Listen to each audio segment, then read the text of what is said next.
Hello সবাইকে, কেমন আছেন আপনারা? আর্যশ্রী চ্যানেলের নতুন ভিডিওতে আপনাদের স্বাগত। আগের ভিডিওতে আপনাদের দেখিয়েছি মন্দাসুরু ট্যুরিস্ট প্লেস। যারা আগের ভিডিওটা দেখেনি তারা অবশ্যই দেখে নিন, ডেসক্রিপশানে লিঙ্ক দেওয়া থাকবে। দারিংবাড়িতে কাটানো 4 দিনের মধ্যে আজ কিন্তু ছিল আমাদের সেকেন্ড দিন। মন্দাসুরু থেকে বেরিয়েছি আর সোজা চলে এসেছি আমাদের নেক্সট ডেস্টিনেশন মৃদুবন্ধ ওয়াটারফলস। আপনারা হয়তো ইউটিউবের অনেক ভিডিওতে ওয়াটারফলসটা দেখে থাকবেন, কিন্তু আজ চলুন আপনাদের দেখাবো কিভাবে কেমন পাথরের পথ পেরিয়ে ওই ওয়াটারফলসের সামনে গিয়ে আমরা পৌঁছেছিলাম। ড্রাইভার দাদার কাছে শুনলাম ওয়াটারফলসে যাওয়ার আগেই একটা ঘরে তারা লাঠির ব্যবস্থা করে রেখেছে। কারা করেছে জানি না, কোনো পেমেন্টও করতে হয় না, তবে ওরা বিনা পয়সাতেই লাঠিগুলো প্রোভাইড করে, যেগুলো কিন্তু যেতে আমাদের ওয়াটারফলসের কাছে যেতে যেহেতু পাথরের রাস্তা খুব কাজে লাগে। এই যে লাঠি নিয়ে নিয়েছো তোমরা, চলো এবার 18টা দিয়ে যেন 20টা বাকি। চলো আসো আসো। কোথায় যাচ্ছ? আমরা যাচ্ছি ওয়াটারফলস। নাম কি বলো? Good bye waterfalls. এটা পরে বলবো, ভয়েস ওভার। এটা জঙ্গলটা দেখিয়ে দাও। প্রথম দিকে আসলে জায়গাগুলোর নাম একেবারেই গুলিয়ে ফেলেছিলাম, তাই আমার তো মনেই ছিল না, আর আরজুর কাছে জিজ্ঞেস করায় সেও একটা ভুলভাল নাম বলে দিয়েছে। এখানে বেসিক্যালি দুটো ভিউ পয়েন্ট আছে, একটা হলো বেশ উঁচুতে উঠে ওয়াটারফলসের ভিউ দূর থেকে দেখা আর সবুজ ঘন জঙ্গল দেখা, আর একটা হলো একদম ওয়াটারফলসের সামনে থেকে দেখা। তো আমরা প্রথমে ভেবেছিলাম ওই উঁচুতে উঠে ওই ভিউ পয়েন্টটা দেখবো। হ্যালো, দেখো এখানে আমার ফটো দেখো। চলে যাও সামনে থেকে। দেখা যাচ্ছে? ওই চারদিকটা ঘুরিয়ে রাখা দিচ্ছি। এই উঁচুতে উঠে এই জায়গাটাও কিন্তু খারাপ না, দূর থেকে একদম সবুজ ঘন জঙ্গল দেখা যাচ্ছে। এখানে ওরা একটা ছোট বিল্ডিং মতো করে রেখেছে, যার ভিতরে আপনি ঘুরে বেড়াতে পারবেন বা যার ভিতরে আপনি একটু বসতে পারবেন, আর এখান থেকে একটা সুন্দর ওয়াটারফলসের ভিউ পেতে পারবেন। আমরা এবার যাচ্ছি ওই ওয়াটারফলসের দিকে, চলুন।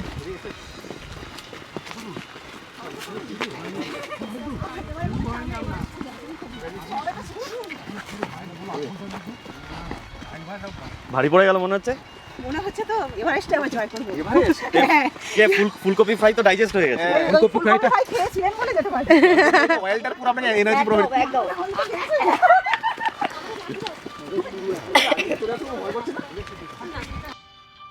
এরা কিন্তু ওই আগের ভিডিওতে আপনাদের যে ফুলকপির পকোড়াগুলো দেখিয়েছিলাম সেগুলোর কথাই বলছে, কারণ আমরা যখন মন্দাসুরুতে ছিলাম তখন সেখানে এরাও ছিল।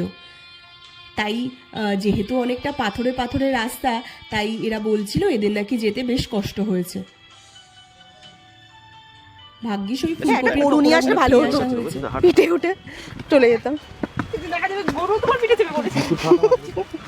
এক প্যাকেট বিস্কুট নিয়ে যেতাম, বিস্কুট খাওয়াতাম আর চল। তুমি তো খাওয়াতে, কোল্ড ড্রিঙ্কস খাওয়াতে ওকে না, কালকে সব বিস্কুট খাইয়েছি। ওটা দাঁড়িয়ে হয়ে বিস্কুট খাইয়েছি। কোন গরুকে প্রোটিন ছিল অনেক কিছু তাকে ছাড়বেই না কালকে। শুনে আপনারাও নিশ্চয়ই হাসছেন যে গরু বিস্কুট খাওয়ার কথা। আমি কিন্তু দারিংবাড়িতে এসে প্রথম দেখলাম যে গরুও বিস্কুট খাচ্ছে। কিনেছিলাম রাস্তার কুকুরদেরকে বিস্কুট খাওয়ানোর জন্য, কিন্তু দেখলাম সেগুলো গরুতেই খেয়ে নিয়েছে। আমরা কিন্তু এখন সমতল থেকে বেসিক্যালি নিচের দিকে নামছি, তাই বেশ মজা করে হাসতে হাসতে নামছিলাম। আর এই হাসি ঠাট্টার মধ্যে কতটা যে নিচে নেমে গেছি বুঝতেই পারিনি, তবে ওঠার সময় সেটা হাড়ে হাড়ে টের পেয়েছিলাম। এত কষ্ট হয়েছে যে আর এই উঁচু নিচু পথে ভিডিও করতে পারিনি। চলুন, চলে এসেছি আমরা ওয়াটারফলসের একেবারে সামনে, গিয়ে দেখি।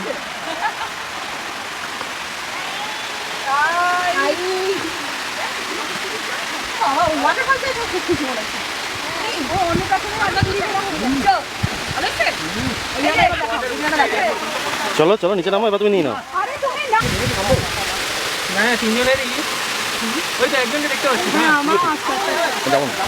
তুলে দিয়েছি।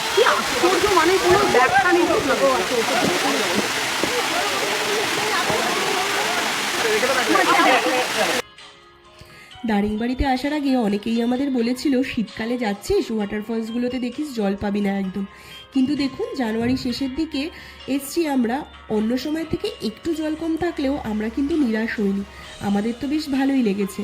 আপনাদের কেমন লেগেছে এই ওয়াটারফলস আর আমাদের এই ভিডিও অবশ্যই কমেন্ট করে জানাবেন, আর ভালো লাগলে একটা লাইক আর শেয়ার করে দেবেন। পাহাড়ের এই ঝর্ণার আওয়াজ শুনতে কিন্তু বেশ ভালো লাগে, তাই না? আমরা ওই পাথর পেরিয়ে অনেকটাই বেয়ে বেয়ে উপরে উঠে গেছিলাম একদম ওয়াটারফলসের সামনে। যদিও হাত দিয়ে জলটা ধরতে পারিনি, তবুও মানে মোটামুটি অনেকটাই উঠেছিলাম। একটু ভয়ঙ্কর ছিল কিন্তু বেশ আনন্দ হচ্ছিল। বেরিয়ে গেছি আমরা ওয়াটারফলস থেকে। তারপর আমাদের নেক্সট ডেস্টিনেশন হলো ইমু পার্ক। রাস্তাটা দেখুন, কি আর বলবো আপনাদেরকে, শুধু রাস্তাই দেখাচ্ছি। আমার এত ভালো লাগছে না রাস্তা থেকে যেতে। তো ঠিক আছে, চলে এসেছি আমরা এমু পার্কে। এটা দেখলাম একটা ফ্যামিলি রেস্টুরেন্টও বটে। সামনে এসে দেখলাম এমু পার্কের ওই রাস্তাতেই গাড়ি পার্ক করার ব্যবস্থা আছে, আর এখানে এত খোলামেলা জায়গা, গাড়ি রাখার জায়গার কোনো অভাব হয় না।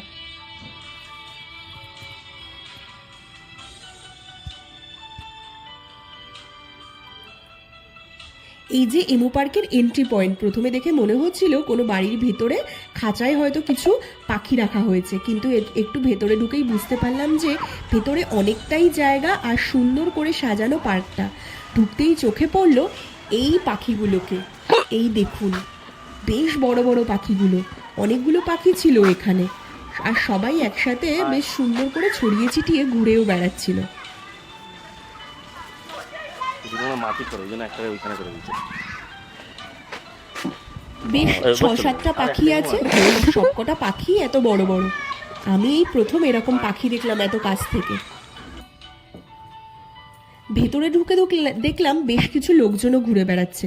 এখানে কিছু ছোট ছোট কটেজের ব্যবস্থাও আছে, যেগুলো নাকি নাইটে থাকার ব্যবস্থা আছে, আর পার নাইট 1200 টাকা করে এরা চার্জ করে। এখানে রেস্টুরেন্টও আছে, মানে এখানে আপনি এলে ফুল প্যাকেজে মোটামুটি 2 দিন কাটাতে পারবেন।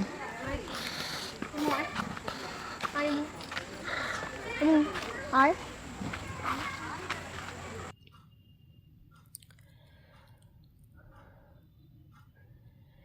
একদম সামনে থেকে এদের দেখতে ভালোই লাগছিল। এদের কিন্তু ধরে এনে কোনো খাঁচার ভিতরে বন্দি করে রাখেনি।